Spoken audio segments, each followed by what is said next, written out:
Saudaraku yang terkasih dalam nama Yesus, biarlah semua kita dipenuhkan Tuhan dengan kuasa Roh Kudus. Karena semua kita adalah laskar Kristus. Dan Tuhan telah menentukan kita untuk menang.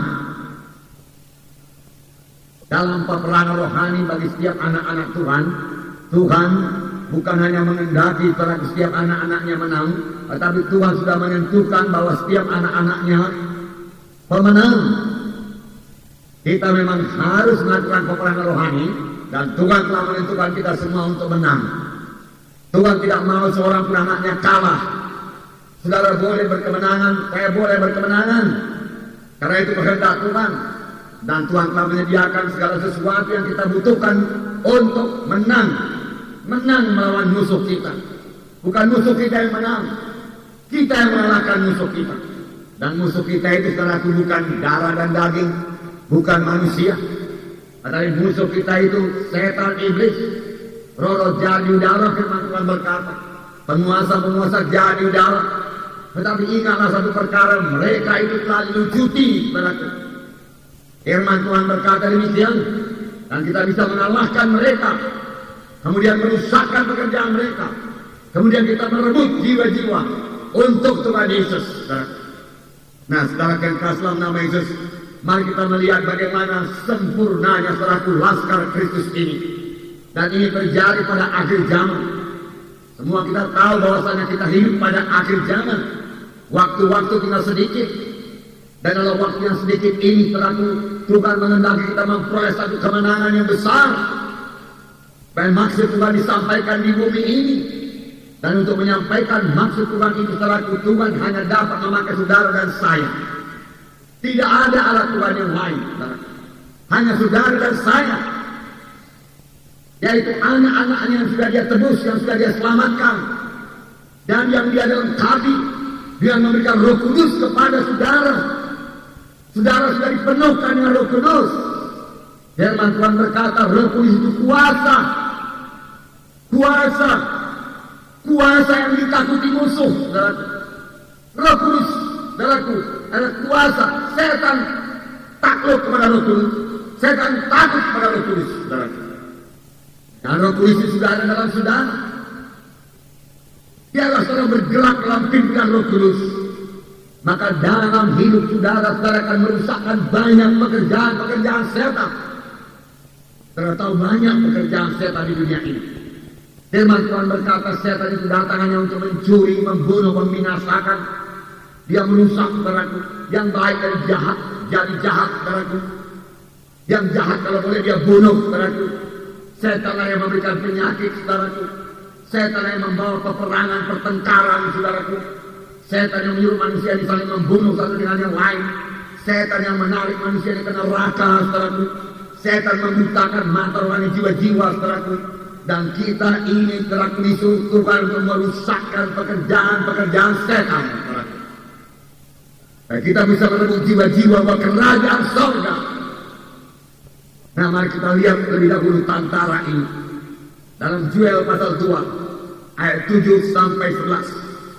Yoel pasal 2, ayat 7 sampai 11. Mari kita baca bersama-sama. Mulai ayat 7. Seperti pahlawan mereka berlari. Seperti prajurit mereka naik tembok. Mereka masing-masing berjalan terus dengan tidak membelok dari jalannya. Mereka tidak berdesak-desakan. Mereka berjalan terus masing-masing di jalannya. Mereka menerobos pertahanan dengan tombak. Mereka tidak membiarkan barisannya terputus. Mereka menyerbu ke dalam kota. Mereka berlari ke atas tembok. Mereka memanjat ke dalam rumah-rumah. Dan mereka masuk melalui jendela-jendela seperti pencuri. Di depannya bumi gemetar. Langit bergoncang. Matahari dan bulan menjadi gelap. Dan bintang-bintang menghilangkan cahayanya. Dan Tuhan memperdengarkan suaranya di depan tantaranya. Pasukannya sangat banyak dan pelaksana firman-Nya kuat. Betapa hebat dan sangat dahsyat hari Tuhan. Siapakah yang dapat menahannya? Inilah pahlawan-pahlawan Kristus pada akhir zaman. Laskar Kristus pada akhir zaman. Di mana Roh Kudus sudah dicurahkan. Dan sekarang ini Roh Kudus sudah dicurahkan. Sebab dalam ayat 28 dikatakan, dalam Yoel pasal 2 ini juga ayat 28, Roh Kudus dicurahkan. Saya membacakannya kepada saudara. Kemudian daripada itu akan terjadi bahwa aku akan mencurahkan Rohku ke atas semua manusia. Maka anak-anak laki-laki dan perempuan akan bernubuat, dan orang-orang yang tua akan mendapat mimpi, dan teruna-teruna akan mendapat penglihatan-penglihatan. Juga ke atas hamba-hambaku laki-laki dan perempuan akan kucurahkan Rohku pada hari-hari itu. Dan Roh Tuhan inilah yang akan memimpin segenap anak-anak Tuhan. Roh Tuhan akan memimpin mereka baik melalui mimpi, saudaraku, baik melalui nubuat, baik melalui penglihatan, baik memberikan kuasa, baik dalam memimpin mereka pada segala kebenaran. Ini semua adalah pekerjaan Roh Kudus, supaya serdadu Kristus yang kita baca ini saudaraku berkemenangan. Dan memang sudah ditentukan Tuhan untuk hidup berkemenangan. Kita membaca saudaraku dalam Yoel pasal 2 ayat 7 sampai 11 ini tadi, bahwasanya mereka seperti pahlawan yang berlari, seperti prajurit mereka naik tembok. Mereka masing-masing berjalan terus, tidak berhenti, tidak membelok, tidak ada yang membelokkan mereka. Mereka teguh pada jalannya masing-masing. Mereka maju terus. Mereka tidak dapat dikalahkan.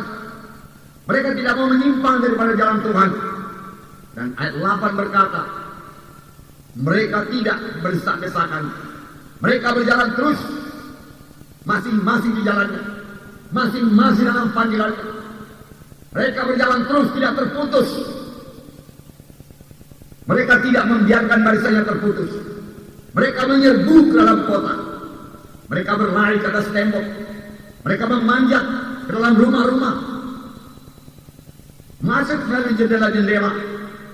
Apakah artinya ini, saudaraku? Laskar Kristus ini, saudaraku, akan mengadakan kebangunan rohani yang luar biasa bagi seluruh bumi ini. Mereka akan mempengaruhi kota-kota buat Tuhan. Mereka akan merebut desa-desa buat Tuhan. Mereka akan menerobos masuk ke rumah-rumah. Yang berarti mereka akan menerobos masuk dalam keluarga-keluarga. Mereka akan menerobos masuk ke dalam pemuda-pemudi. Sehingga pemuda-pemudi diselamatkan. Remaja-remaja diselamatkan. Dan kalau orang tuanya melarang, saudara, mereka masuk dari jendela. Saudara, ini hanya gambaran secara kiasan saja. Dan kita mengerti bahwasanya Injil Tuhan pada akhir zaman yang dibawa oleh serdadu Kristus, laskar Kristus, tidak bisa dibendung, tidak bisa ditahan oleh apapun juga, saudara. Mereka akan menyampaikan maksud Tuhan. Siapakah laskar Kristus ini, saudaraku? Saudaraku, tidak lain daripada saudara dan saya. Dan ini terjadi sebagai akibat daripada pencurahan Roh Kudus. Dari pencurahan Roh Kudus, saudaraku, membawa akibat yang besar. Puji Tuhan, saudaraku. Semua kita boleh berkata-kata dengan bahasa roh. Haleluya. Biar kita terus berkata-kata dengan bahasa roh, karena bahasa roh membawa berkat yang luar biasa.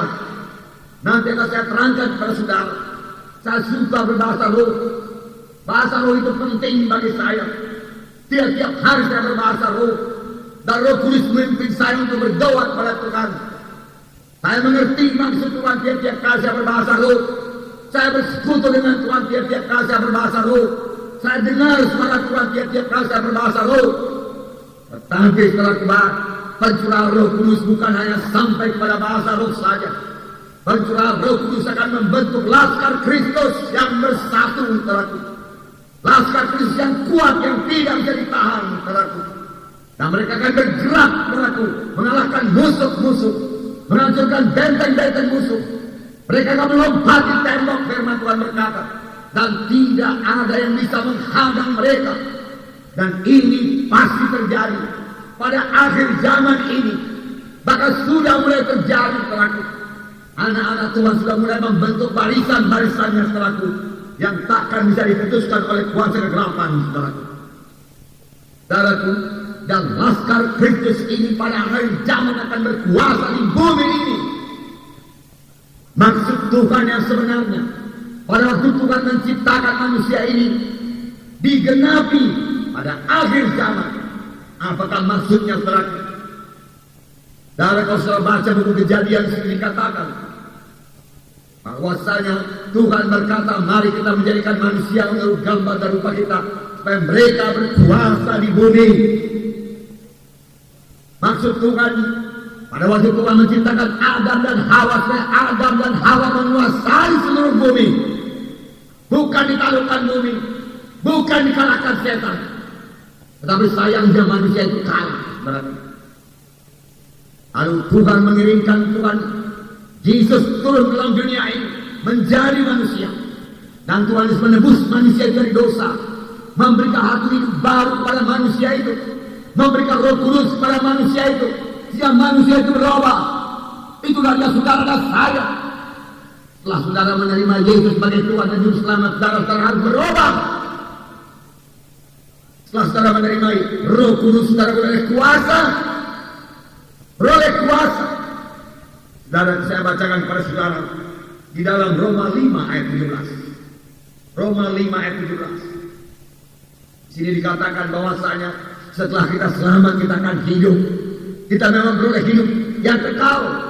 Tetapi sebelum kita sampai kepada hidup yang kekal tersebut, di dalam dunia ini kita hidup dan berkuasa. Amin, saudaraku. Ayat 17 Roma 5. Sebab jika oleh dosa satu orang maut telah berkuasa oleh satu orang itu, maka lebih benar lagi mereka yang telah menerima kelimpahan kasih karunia dan anugerah kebenaran akan hidup dan berkuasa, akan hidup dan berkuasa oleh karena satu orang itu, yaitu Yesus Kristus. Karena satu orang, yaitu Adam, semua manusia jatuh kepada dosa, lalu semua manusia menjadi hamba dosa. Semua manusia dikalahkan oleh setan, dan semua manusia menderita. Terlebih lagi karena satu orang, yaitu anak Allah, yaitu Yesus, yang telah turun ke dunia ini menjadi manusia, menebus kita dari kutuk dosa, supaya kita boleh hidup. Tapi bukan hidup yang biasa-biasa saja. Sini dikatakan akan hidup dan berkuasa. Akan hidup dan berkuasa. Luar biasa itu berkuasa. Anak-anak Tuhan harus berkuasa. Anak-anak Tuhan terutama berkuasa dalam dunia rohani. Oh, saya terangkan kepada saudara, karena dunia rohani ini telah memerintah dunia alamiah ini. Ada dunia rohani yang boleh kita masuki. Saudara berkata, bagaimana memasuki alam rohani tersebut? Saudara berkata, saya tidak bercerita tentang mistik-mistik kepada saudara. Saya bercerita tentang doa, saudaraku, yang sampai ke hadirat Tuhan. Doa yang bersekutu dengan Tuhan. Dengan demikian kita memasuki alam rohani. Dengan demikian kalau kita beroleh kuasa Tuhan, dan hidup kita menjadi berkuasa. Berkuasa atas dosa, berkuasa atas setan, berkuasa atas penyakit, berkuasa atas kutuk dosa. Amin, saudara. Itu kehendak Tuhan bagi saudara. Hidup dan berkuasa.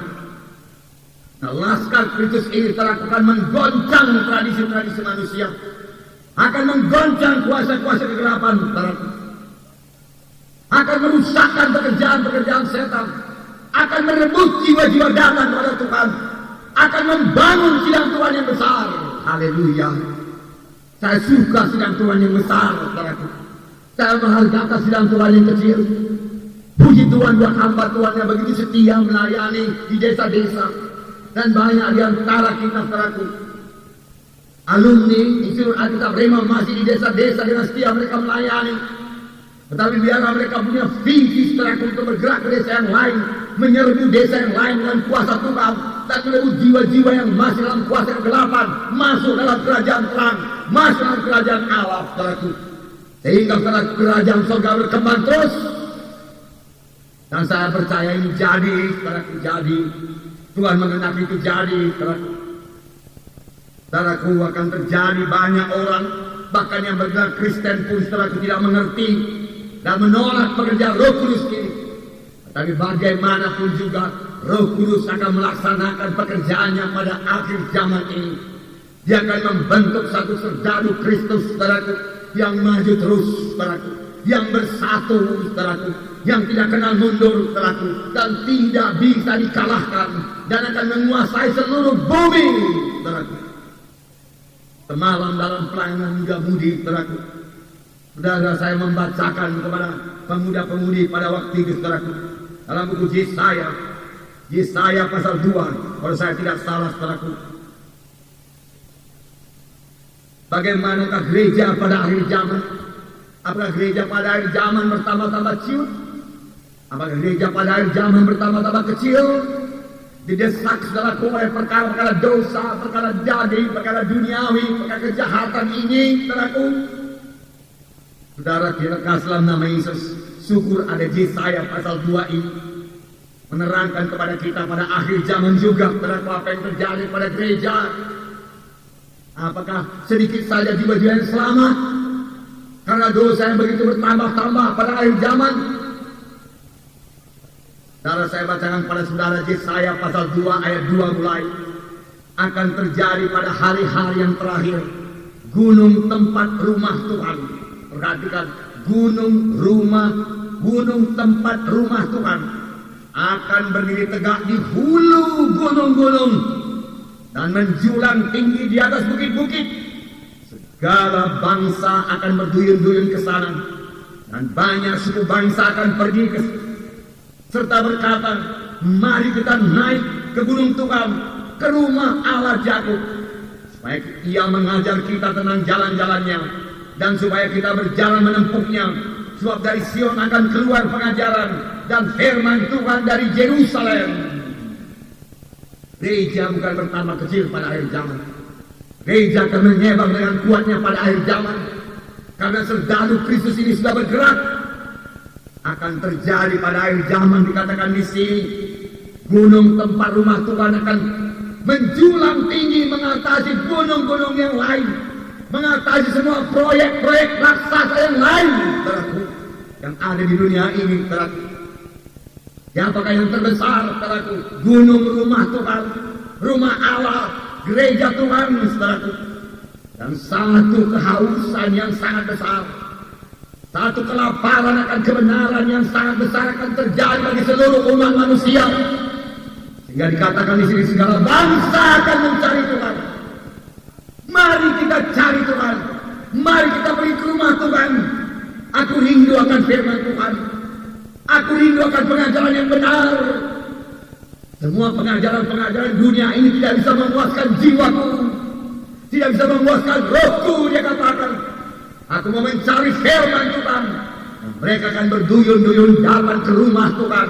Oleh sebab itu rumah Tuhan akan menjulang tinggi, mengatasi semua gunung-gunung yang lain.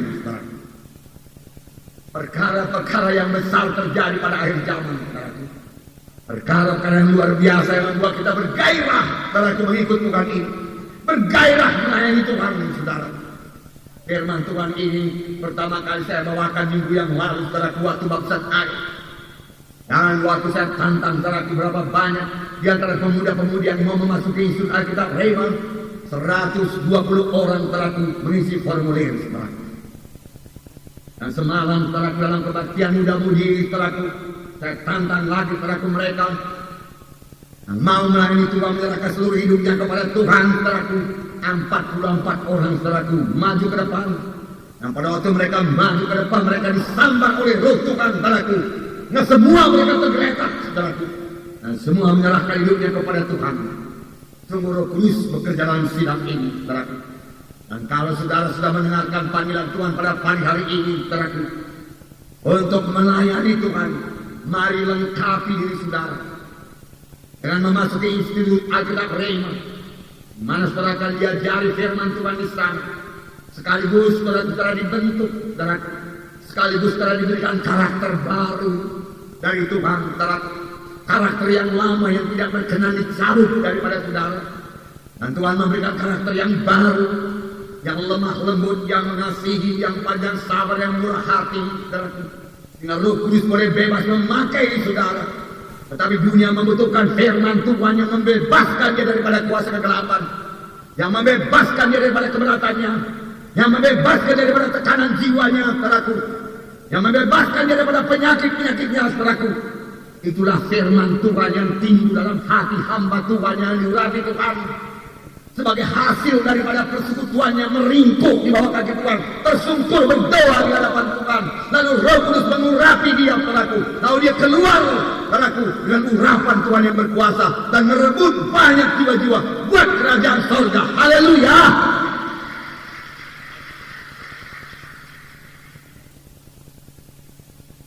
Ini hamba Tuhan yang benar, saudaraku. Kiranya Roh Kudus bicara kepada saudara, masuk dalam laskar Kristus yang tidak bisa dikalahkan ini, tidak bisa di-stop, saudaraku. Laskar Kristus yang tidak kenal takut, saudaraku, tidak, saudaraku. Laskar Kristus yang akan menguasai seluruh bumi. Yang saya maksud bukan hanya gereja kemenangan iman Indonesia ini saja, tetapi seluruh gereja-gereja yang mau menerima pekerjaan Roh Kudus pada akhir zaman ini akan bangun dan bangkit. Di mobil menuju kemari, istri saya tadi, saudaraku, cerita kepada saya. Dia membaca dalam satu buku, dikatakan ada satu keluarga yang turun-temurun menjadi dukun. Dukun yang betul-betul saudaraku dikuasai kuasa kegelapan. Sehingga dukun itu, saudaraku, boleh keluar daripada tubuhnya untuk mencelakai orang. Lalu pada suatu hari, saudaraku, dukun itu orang tuanya, saudaraku, yang anaknya kemudian bertobat. Anaknya inilah yang bersaksi. Orang tuanya keluar dari tubuhnya, masuk ke satu rumah. Tetapi sampai dia di pintu rumah itu, dia lihat dalam rumah itu ada api yang menyala. Dan dia merasa panas. Dan dia tidak berani masuk. Dia tidak berani, saudaraku, dekat kepada api itu. Lalu dia perhatikan, rupanya dalam rumah itu seorang anak Tuhan lagi bersaksi kepada pemilik rumah tersebut, pada keluarga tersebut.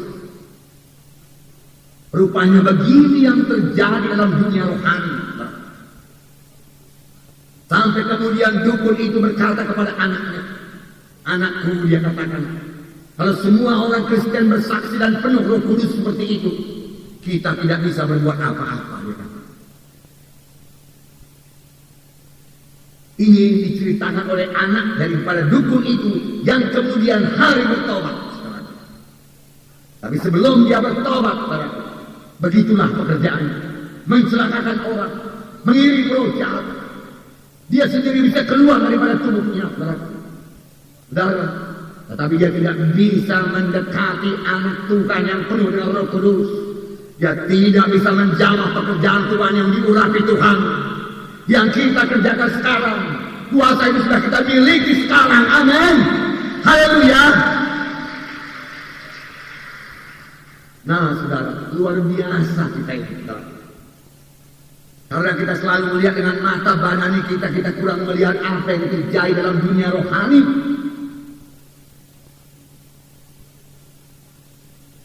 Luar biasa kuasa yang diberikan Tuhan kepada kita. Oleh sebab itu, mari ikuti. Semua kita ini masuk dalam barisan tentara Tuhan.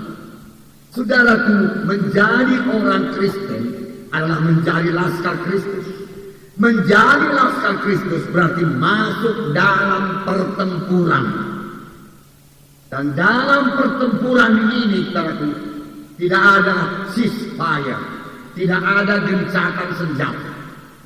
Perang terus, tetapi kita akan menang terus. Amin, saudara. Ya, kita menang terus, berperang terus, menjadi orang Kristen yang sejati, masuk dalam pertempuran, patuhi komandan kita. Saudara, jangan takut. Tuhan telah melengkapi kita dengan kuasa. Komandan kita itu sangat bijaksana. Saudara, saya berikan satu ilustrasi. Misalnya saya ini seorang prajurit. Prajurit yang gagah perkasa. Prajurit Benyamin Muntir. Prajurit dunia. Lalu pada suatu hari datang musuh terhadap mengepung kota Medan. Bagian besar dari pancur batu sana adalah pancur batu tuntungan. Lalu komandan saya memanggil saya. Benyamin, dia katakan, siapa? Ada musuh daerah Pancur Batu Puntungan, persenjataannya lengkap, kira-kira 20 motor tank, berapa buah panser, senjata senapan mesin otomatis, dan juga mereka memiliki radar. Dia katakan, aku mau untuk menyerbu mereka. Prajurit yang berani. Saya katakan, baik Pak, siap. Saya berangkat, maju. Mandan saya berkata, Benyamin, mana senjatamu? Oh, nggak ada.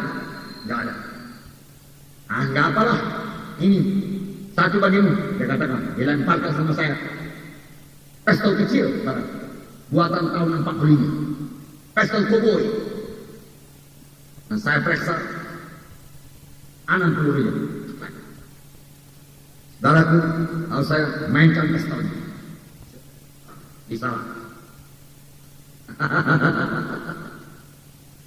Saudara, saya maju menghadapi laskar yang besar, lengkap persenjataan, radarnya semua saudaraku lengkap di sana. Saya maju dalam gagak perkasa. Kira-kira 2 kilometer daripada tempat itu, saudaraku, saya mencoba pistol itu, cabut, saya tembak, bilik musuh. Ya, hanya melambung 500 meter. Nggak sampai sebenarnya. Saya pikir saya perlu maju lebih dekat lagi. Saya serbu mereka. Rupanya musuh dari tadi sudah memonitor saya. Siapa pula ini yang datang sendiri? Robot barangkali dia pikir. Berani betul ini robot. Dia menembak arah kita, dia katakan. Dengan pistol yang sekecil itu, dia katakan. Kemudian pada jalan 600 meter saya mulai bidik kembali.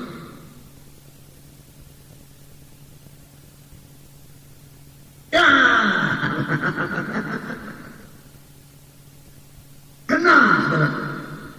kena mobil lapis bajanya. Begitu aja, nggak mempan. Rupanya mereka mulai marah. Sediakan senapan mesin. Terlalu ini orang dia kata. Langsung dia pasang senapan mesin.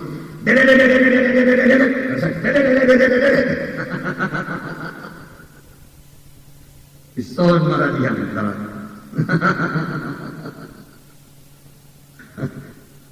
Mengapa, saudara? Karena komandan saya tidak bijaksana. Dia tidak tahu kekuatan musuh. Dia pikir saya dengan sepucuk pistol kecil saudaraku bisa maju berperang melawan mereka. Tetapi tidak demikian halnya saudaraku dengan komandan kita di sorga, yaitu Tuhan Yesus Kristus yang maha bijaksana. Tuhan melengkapi kita dulu dengan selengkap senjata Allah. Amin. Baju zirah kebenaran, pelaku ketopong keselamatan, pedang roh, pelaku kaki berkasutkan, pelaku kesediaan di tangan Injil, lengkap dengan nama Yesus, nama yang berkuasa. Amin. Haleluya. Kita menghancurkan musuh-musuh, saudaraku. Bahkan Tuhan berikan kita Roh Kudus. Dan firman Tuhan berkata, kamu oleh kuasa untuk meminjak ular dan kalajengking, dan tidak ada satu pun yang membahayakan kamu. Amin. Kalau demikian, adakah saudara takut menjadi laskar Kristus? Haleluya, puji Tuhan. Ya, semua kita telah berbuat perkara yang besar bagi Tuhan, merusakkan pekerjaan setan, mengusir setan dalam nama Yesus, merebut jiwa-jiwa datang kepada Tuhan, saudaraku, menyaksikan Injil Kristus dengan tidak malu, saudaraku. Saudara, urapan Tuhan sudah menyertai saudara, dan saudara sendiri sebagai anak Tuhan, ambil milik yang sudah diberikan Tuhan kepada saudara, ambil seluruh perlengkapan senjata Allah bagi saudara. Karena itu memang sudah diberikan Tuhan bagi saudara. Oleh bilur Yesus kamu telah sembuh. Ambil kesembuhan saudara. Amin, saudara. Katakan kepada Tuhan, Tuhan, nggak perlu kita dua-dua berbilur-bilur, nggak perlu kita dua-dua sakit, Tuhan. Engkau sakit menanggung penyakitku, yang kau tanggung itu penyakitku. Aku tidak perlu menanggungnya lagi, Tuhan. Aku sembuh sekarang, Tuhan, dalam nama Yesus. Ambil milik saudara. ambil keselamatan bagi saudara yang belum pasti selamat, saudara. Tuhan sudah mencurahkan darahnya bagi saudara, jadi gantung di kayu salib. Darah yang suci itu, saudaraku, tercurah, saudaraku, untuk menebus saudara. Yesus mati supaya saudara boleh hidup. Mengapa gerangan ada yang mau mati? Saudaraku, firman Tuhan berkata, mengapa engkau pilih kematian? Pilih kehidupan. Karena manusia ini, saudaraku, diberikan Tuhan kesanggupan untuk memilih. Diberikan Tuhan kehendak bebas yang tidak akan pernah dilanggar oleh Tuhan. Kita harus memilih. Dan hasil pilihan kita itu menentukan nasib kita kemudian hari. Saudaraku, kalau kita memilih, saudaraku, kehidupan kekal, kita boleh hidup yang kekal. Kalau kita tidak mau bertobat dan terus hidup dalam dosa kehendak daging, membuat hawa nafsu, tidak peduli akan berita keselamatan, saudaraku, bahkan tidak percaya kepada surga dan neraka, maka kita akan menuju kepada maut selama-lamanya, saudaraku, neraka yang kekal. Saudaraku, pilihlah hidup, pilihlah Yesus, saudaraku. Puji Tuhan, saudaraku. Nah, saudaraku yang kasih dalam nama Yesus, sepanjang saudara sudah mendengarkan suara Tuhan dalam saudara, saudara sambut panggilan Tuhan itu, saudaraku.